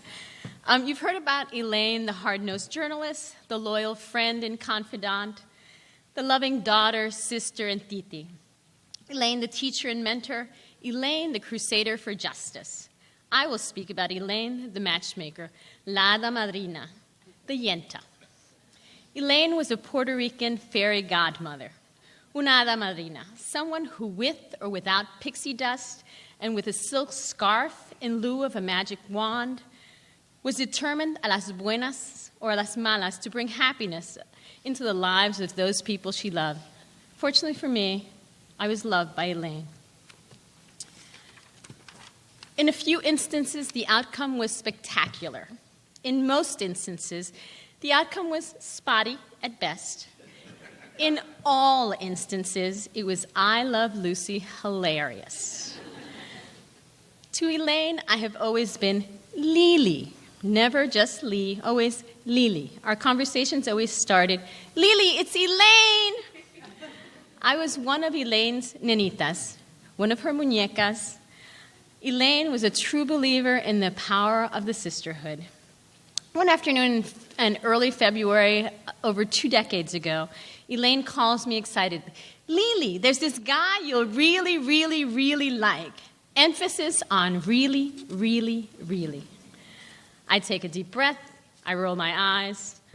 Having been down this road before with Elaine, I respond dismissively. Elaine, the last 2 guys you introduced me to were duds. I don't want to meet any more of your friends. In fact, it took me a very long time to get rid of the last one. He was a stalker. Elaine mumbles something about, maybe that wasn't the right match, maybe that wasn't the right fit, and she totally ignores my dismissiveness. But Lily, you'll really, really, really like him. Now she's begging, please, please, please trust me on this one. I respond, Elaine, I am not interested. Realizing she wasn't gaining much traction, Elaine says, okay, well, how about a big group of us, emphasis on big, meet up and we all go out to dinner. I skeptically ask, and just who is going to be in this big group? Elaine rattles off a long list of names that includes Larry Bivens, Ron Howell, an assortment of very, very, very colorful characters from the New York Newsday newsroom. And she also mentions the legendary Evido de la Cruz from El Diario La Prensa. If nothing else, she says, it'll be really entertaining. I hadn't focused on the fact that the date Elaine was suggesting was Friday the 13th. And given this was an Elaine proposition, that most certainly was not a good omen. Okay, Lily? I mumble, okay, but I don't plan to stay very long if he's another one of your duds. She hangs up the phone before I can protest any further. She immediately reaches out to the subject of her matchmaking efforts and tells him virtually the same thing. He responds equally dismissively and makes it clear he has zero interest in her matchmaking efforts. I think his exact words were something like, Elaine, I don't need your help to find a date. Nonetheless, he agrees to host Elaine's motley crew at his apartment. Friday the 13th arrives, and I show up at the appointed hour. For 2 hours, I am the only person at this supposed group gathering. I am not pleased. Elaine claimed it was a fluke. She said they all got stuck on deadline. While I had my doubts, that was her story, and she was sticking to it. Well, thanks to Elaine, I had arrived at the home of the man who was to become the love of my life, the great journalist and author, Ellis Coase. When she finally shows up with her posse, la hada madrina whispers to me, Nenita, now tell me I didn't get it right this time. I roll my eyes and I say, we shall see. We ordered Chinese food and talked and laughed into the wee hours of the night. Elaine went on to dance at our wedding. In the hospital where our daughter Elisa was born, she cradled her proudly and crowed loudly to anyone who would listen that she was responsible for getting us together, and Elisa Coase was the beautiful result for exemplary matchmaking efforts. Elaine, because of you, Friday the 13th will forever be a blessed day. I count on you to be our guardian angel.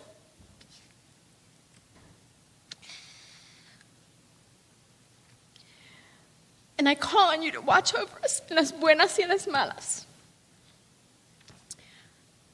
Elisa Coase, Elaine's legacy, will now share a condolence letter from U.S. Supreme Court Justice Sonia Sotomayor. Elisa?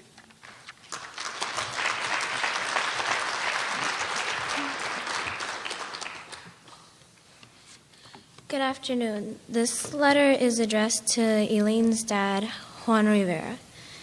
Dear Juan, it is with a heavy heart that I heard of Elaine's passing. I can only imagine the depth of your pain because I know how deeply Elaine's friends have been affected. She was an extraordinary, talented journalist and an amazing person. There are few words that I can say to ease your loss.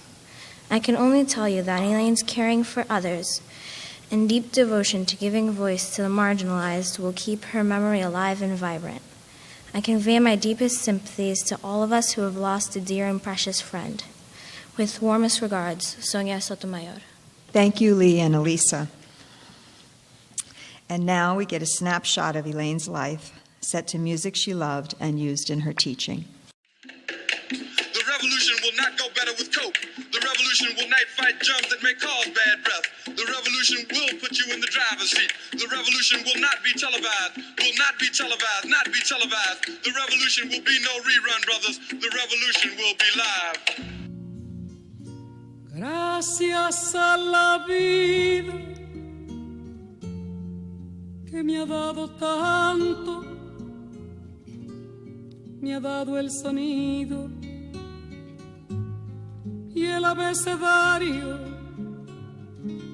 con las palabras que pienso y declaro, madre, amigo, hermano, y luz alumbrando la ruta del alma del que estoy amando.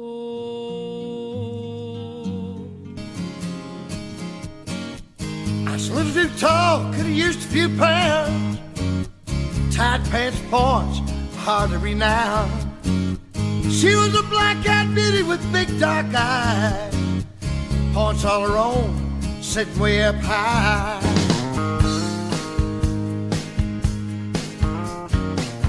Way up firm and high. I'd press the cornfield where the woods got heavy, out the back seat of my 60 Chevy, working on mysteries without any clue, working on a night move, trying to make some front page diving new. Non, rien de rien. Non, je ne regrette rien. Ni le bien qu'on m'a fait, ni le mal, tout ça m'est bien égal. Non, rien de rien. Non, je ne regrette rien. C'est payé, balayé, oublié. Je me fous du passé.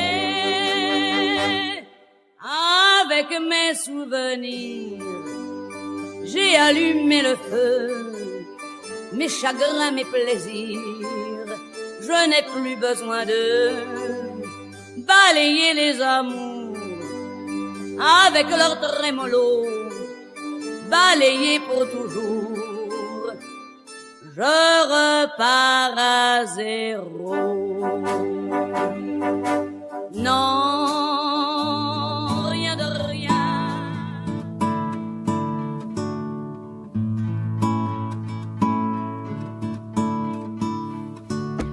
Cuando la pena cae sobre mí, el mundo deja ya de existir. Miro hacia atrás y busco entre mis recuerdos para encontrar la niña que fui y algo de todo lo que perdí. Miro hacia atrás y busco entre mis recuerdos. Sueño con noches brillantes al borde de un mar de aguas claras y puras y un aire cubierto de azar. Cada momento era especial, días sin prisa, tardes de paz. Miro hacia atrás y busco entre mis recuerdos. Yo quisiera volver a encontrar la pureza, nostalgia de tanta inocencia que tan poco tiempo duró. Con el veneno sobre mi piel, frente a las sombras de la pared, miro hacia atrás y busco entre mis recuerdos. Y si las lágrimas vuelven, ellas me harán más fuerte.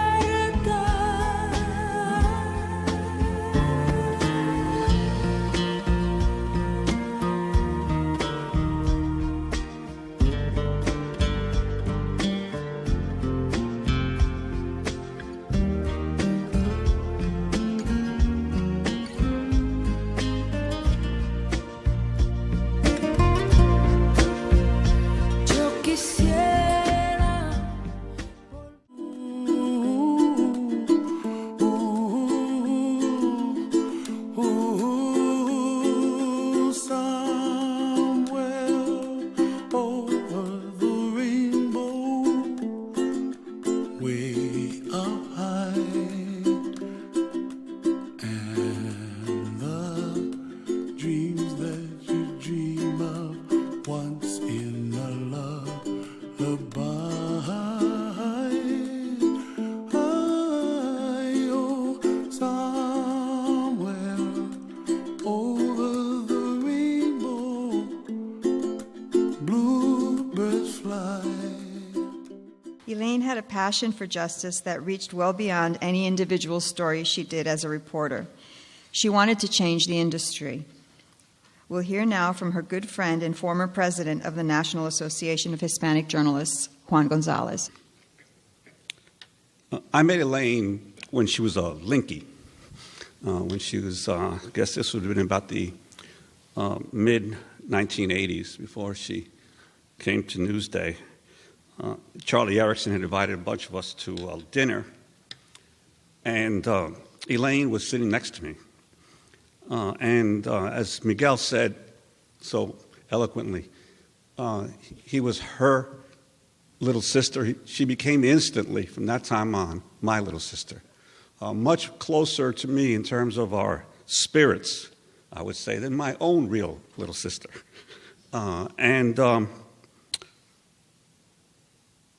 I can't really repeat or go over much of what's been said here by other folks. I just want to tell you two little stories that are emblematic to me of the enormous power of Elaine. This was probably 1999, and I think she was working at Time magazine at the time, and it was the Unity Convention in Seattle. And these big conventions always have a huge opening night reception. And this one was held in the famous Needle, the Seattle Needle building. And it was late into the reception. And, of course, everybody had been eating and drinking.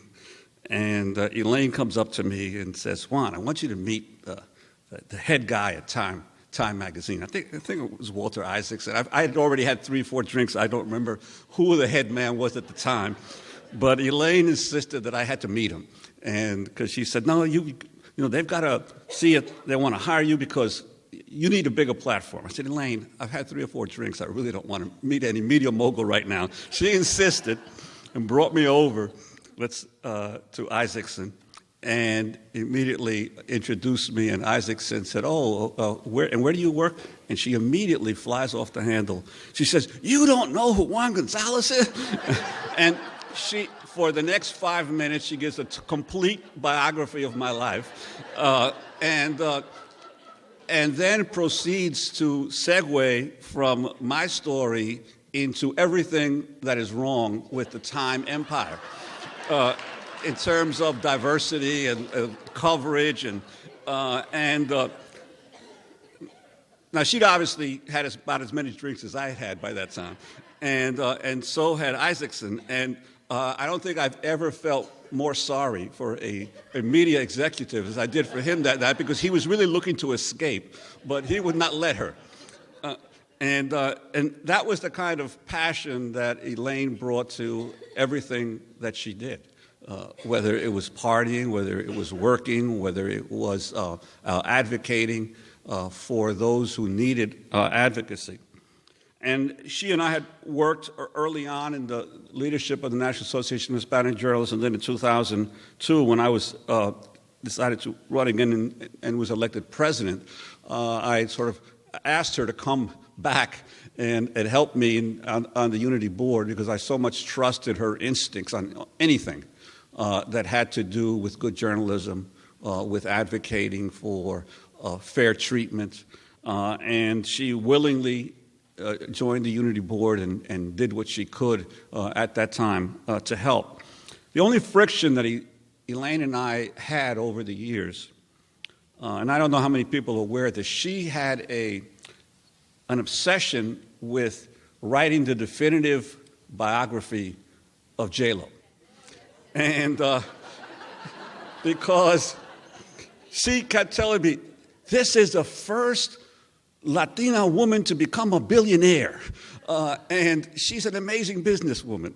And so she insisted that I must have some way to get to J-Lo so that she could lay out her case about why she should be the one to write her definitive biography. And I kept telling her, Elaine, I don't travel in those circles. I really don't know anybody there. And every time I'd see her, the first thing she'd say, well, have you figured out how I can get to J-Lo?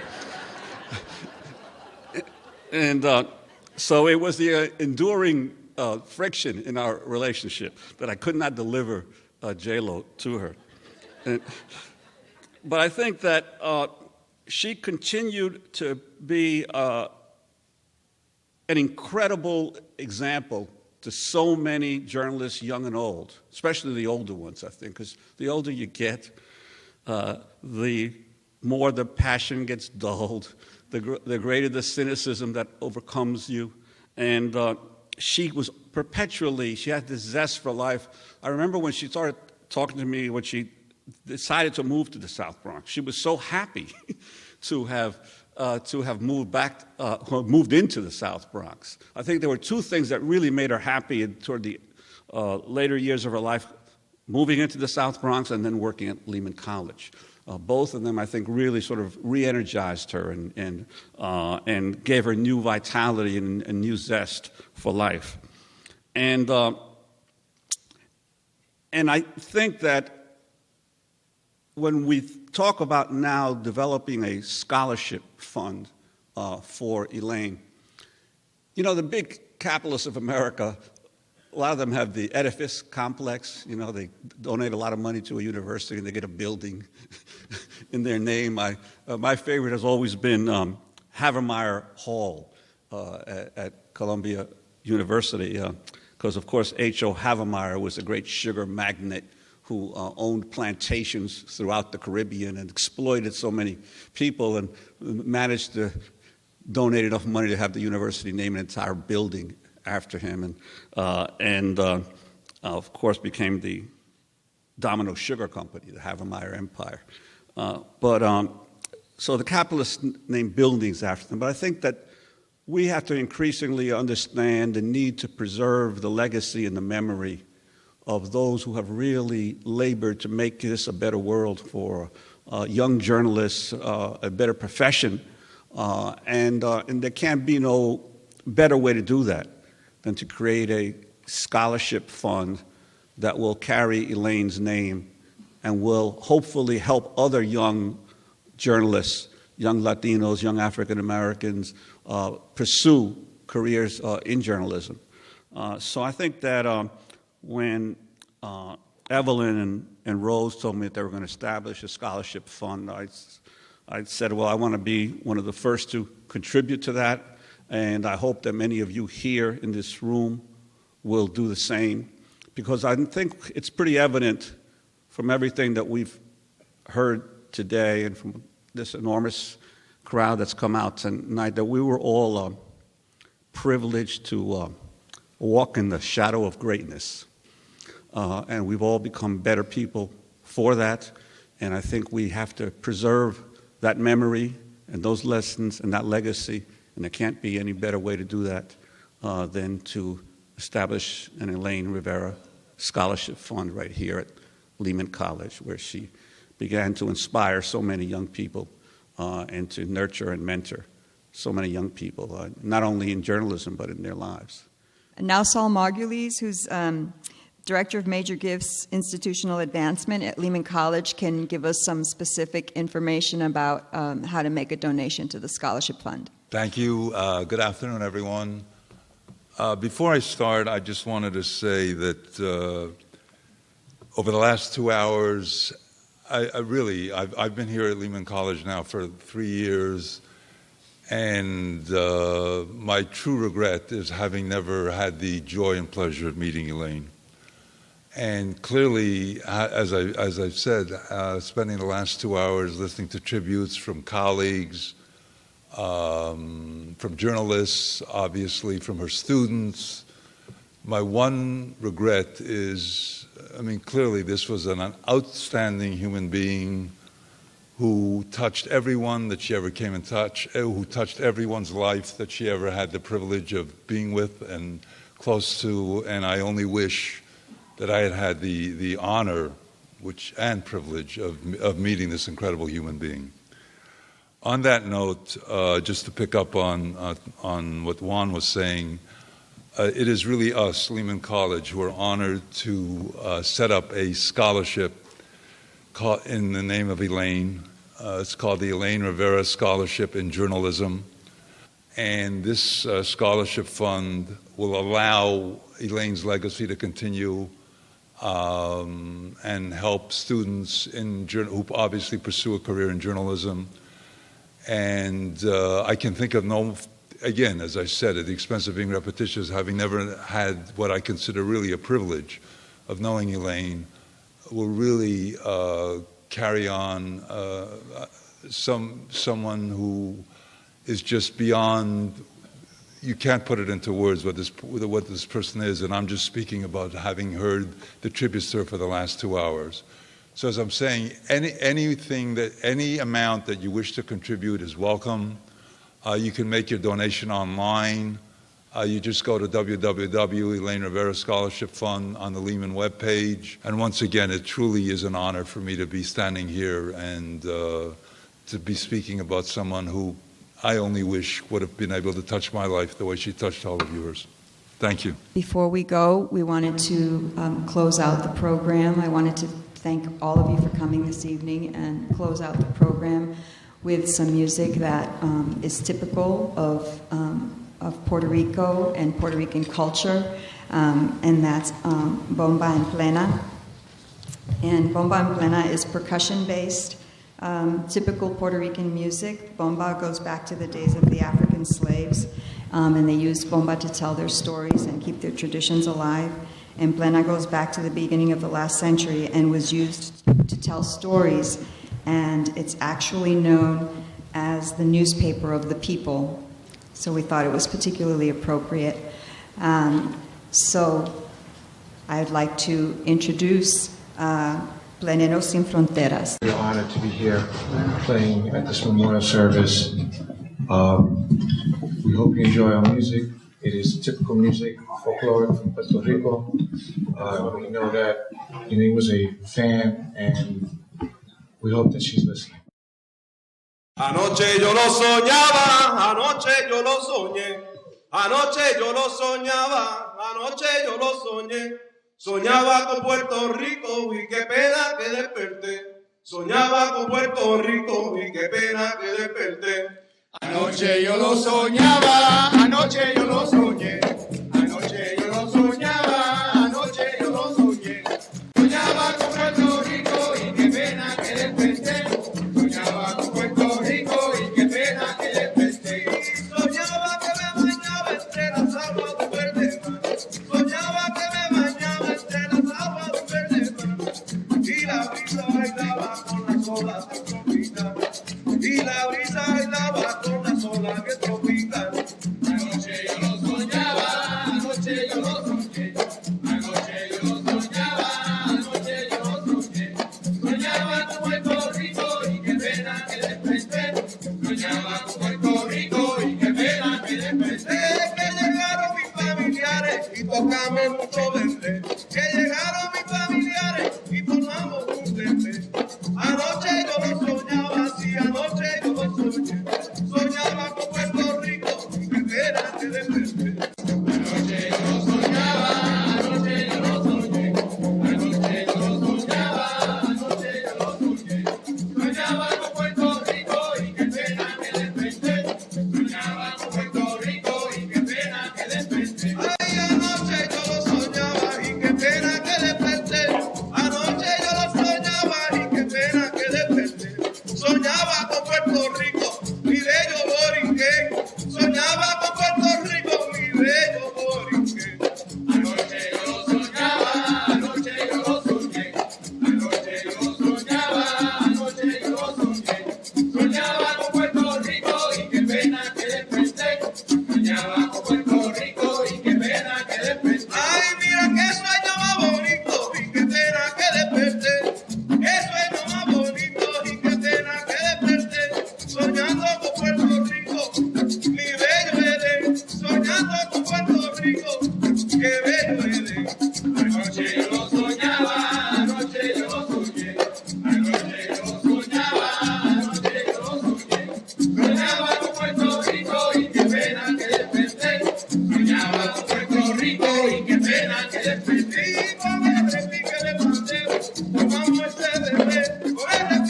desperté. Ay, anoche yo lo soñaba, anoche yo lo soñé. Soñaba con Puerto Rico, qué pena que desperté. Anoche yo lo soñaba, anoche yo lo soñé. Anoche yo lo soñaba, anoche yo lo soñé. Soñaba con Puerto Rico y qué pena que desperté. Soñaba con Puerto Rico y qué pena que desperté. Y qué pena que desperté. Y qué pena que desperté. Y qué pena que desperté. Y qué pena que desperté. Soñando con usted. Y qué pena que desperté. Ay, mamita, mi bella patria. Y qué pena que desperté. Que con la pena yo canté. Y qué pena que desperté. Mira, en la playa me bañé. Y qué pena que desperté. Y como un gallo yo canté. Y qué pena que desperté. Anoche yo lo soñaba, anoche yo lo soñé. Anoche yo lo soñaba, anoche yo lo soñé. Soñaba con Puerto Rico y qué pena que desperté. Soñaba con Puerto Rico y qué pena que desperté. Anoche yo lo soñaba, anoche yo lo soñé. Anoche yo lo soñaba, anoche yo lo soñé. Soñaba con Puerto Rico y qué pena que desperté. Soñaba con Puerto Rico y qué pena que desperté. Anoche yo lo soñaba, anoche yo lo soñé. Anoche yo lo soñaba, anoche yo lo soñé. Soñaba con Puerto Rico y qué pena que desperté. Soñaba con Puerto Rico y qué pena que desperté. This song, Las Mujeres Más Lindas Son, we dedicated to all the women, but in particular we did this one for the Puerto Rican women, you know. And bear with me, those that don't pick up the Spanish language. I'll try to give you a little explanation of what the song is about so you can have an understanding. You know, that last one was about dreaming with Puerto Rico. You know, I was dreaming and damn, I woke up and I wanted to, you know, dreaming with the beaches, you know, the food and everybody, you know. Las mujeres más lindas son de Borinquen Bella. Las mujeres más lindas son de Borinquen Bella. Las mujeres más lindas son de Borinquen Bella. Las mujeres más lindas son de Borinquen Bella. Allá la tienen blanca, rubia y morena, y bailan con bailera como tanta se queda. Las mujeres más lindas son de Borinquen Bella. Las mujeres más lindas son de Borinquen Bella. Que digan lo que digan, que pesa que le pese. Las mujeres más lindas son de Borinquen Bella. Las mujeres más lindas son de Borinquen Bella. Las mujeres más lindas son de Borinquen Bella. Como la madre mía, todita mis abuelas. Las mujeres más lindas son de Borinquen Bella. Las mujeres más lindas son de Borinquen Bella. Las mujeres más lindas son de Borinquen Bella. Que venga de donde quiera, que digan lo que digan. Las mujeres más lindas son de Borinquen Bella. Las mujeres más lindas son de Borinquen Bella. Las mujeres más lindas son de Borinquen Bella. Así me decía mi amigo Tito Cepeda, porque su madre nació en Villa Palmera. Las mujeres más lindas son de Borinquen Bella. Las mujeres más lindas son de Borinquen Bella. Que digan lo que digan, que pesa quien le pese. Las mujeres más lindas son de Borinquen Bella. Las mujeres más lindas son de Borinquen Bella. Las mujeres más lindas son de Borinquen Bella. Ahora yo me despido, pero regreso linda. Las mujeres más lindas son de Borinquen Bella. Las mujeres más lindas son de Borinquen Bella. Las mujeres más lindas son de Borinquen Bella. Las mujeres más lindas son de Borinquen Bella. Las mujeres más lindas son de Borinquen Bella. Ellas son de Borinquen Bella. Ellas son de Borinquen Bella. Ellas bailan con bailera. Ellas son de Borinquen Bella. Mira, yo se las he hecho a cualquiera. Ellas son de Borinquen Bella.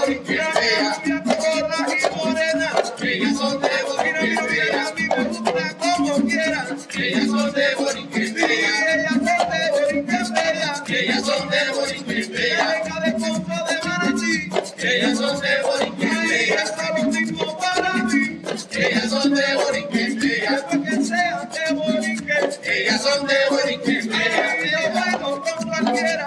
Ellas son de Borinquen bella. Como subir la bandera. Ellas son de Borinquen bella. Habla la vida. Ellas son de Borinquen bella. Ellas son de Borinquen bella. Ellas son de Borinquen bella. Ellas son de Borinquen bella. Ellas son de Borinquen bella. Ellas son de Borinquen bella. Ellas son de Borinquen bella. Ellas son de Borinquen bella. Ellas son de Borinquen bella. Como solitas mis abuelas. Ellas son de Borinquen bella. Las mujeres manitas son de Borinquen bella. Las mujeres manitas son de Borinquen bella. Las mujeres manitas son de Borinquen bella. Las mujeres manitas son de Borinquen bella. Las mujeres manitas son de Borinquen bella. Las mujeres manitas son de Borinquen bella. No hay cosa más bella que se pueda ver. No hay cosa más bella que se pueda ver. En la patria mía el amanecer. En la patria mía el amanecer. No hay cosa más bella que se pueda ver. No hay cosa más bella que se pueda ver. En la patria mía el amanecer. En la patria mía el amanecer. El ciclo del monte y el ruiseñor. El ciclo del monte y el ruiseñor. No hay cosa más bella que se pueda ver. En la patria mía de mi Borinquen. No hay cosa más bella que se pueda ver. No hay cosa más bella que se pueda ver. En la patria mía el amanecer. En la patria mía el amanecer. El resplandor del sol sobre mi Borinquen. El resplandor del sol sobre mi Borinquen. No hay cosa más bella que se pueda ver. Por la mañanita de mi Borinquen. No hay cosa más bella que se pueda ver. No hay cosa más bella que se pueda ver. En la patria mía el amanecer. En la patria mía el amanecer. Y los bellos montes, señores, con su cafetán. Los bellos montes, señores, con su cafetán. Y yo lo que empezó contigo de mi Jaraguá. Y yo lo complejo todito de mi Jaraguá. No hay cosa más bella que se pueda ver. No hay cosa más bella que se pueda ver. En la patria mía el amanecer. En la patria mía el amanecer. Y de Borinquen bella, un bello eres. De Borinquen bella, un bello eres. No hay cosa más bella que se pueda ver. En la mañanita sabrosa de mi Borinquen. No hay cosa más bella que se pueda ver. No hay cosa más bella que se pueda ver. En la patria mía el amanecer. En la patria mía el amanecer. En el pique de la pena, en un callejón. En el pique de la pena, en un callejón. No hay cosa más bella que se pueda ver. En la patria mía al amanecer. No hay cosa más bella que se pueda ver. No hay cosa más bella que se pueda ver. Y en la patria mía el amanecer. En la patria mía el amanecer.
que se pueda ver en la patria patria mía es la más. Carolina, Carolina, Carolina, campana ya sonó.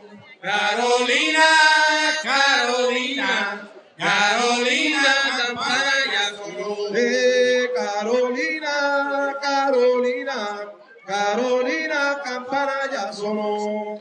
Carolina, Carolina, Carolina, campana ya sonó. Que vengan bailadores, que vengan los cantores. Carolina, campana ya sonó. Carolina, Carolina, Carolina, campana ya sonó. Se acabó la chapa, ya se acabó el trabajo. Ay, Carolina, campana ya sonó. Carolina, Carolina, Carolina, campana ya sonó. Sí, que vengan bailadores, que vengan los muchachos, que vengan los mayores, que la campana ya sonó. Carolina, Carolina, Carolina, campana ya sonó.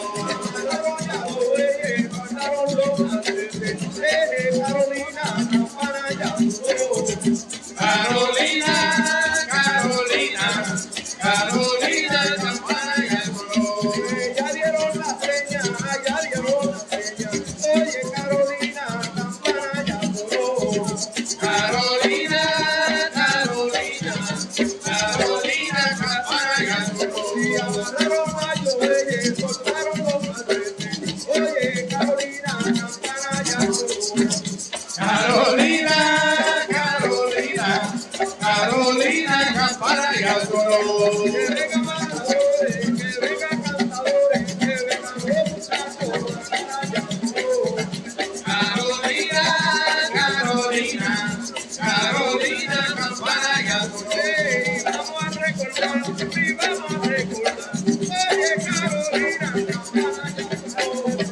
Carolina, Carolina, Carolina, campana ya sonó. Carolina, Carolina, Carolina, campana ya sonó. Carolina, Carolina, Carolina, campana ya sonó.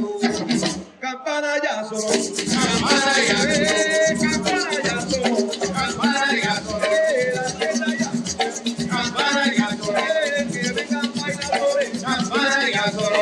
La tabla se acabó. Campana ya sonó. Que vamos a recordar. Campana ya sonó. Que vamos a recordar. Campana ya sonó. No se puede olvidar. Campana ya sonó. Carolina ya sonó. Campana ya sonó. Ya sonó. Campana ya sonó. África te llamó. Campana ya sonó. Mira la campana te llamó.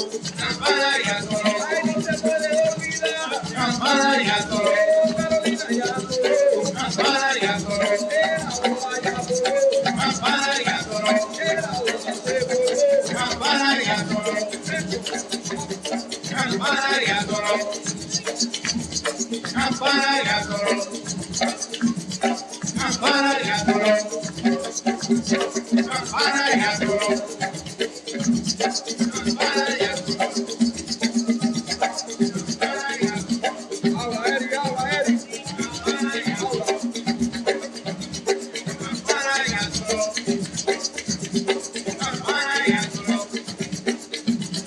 Campana ya sonó. Campana ya sonó.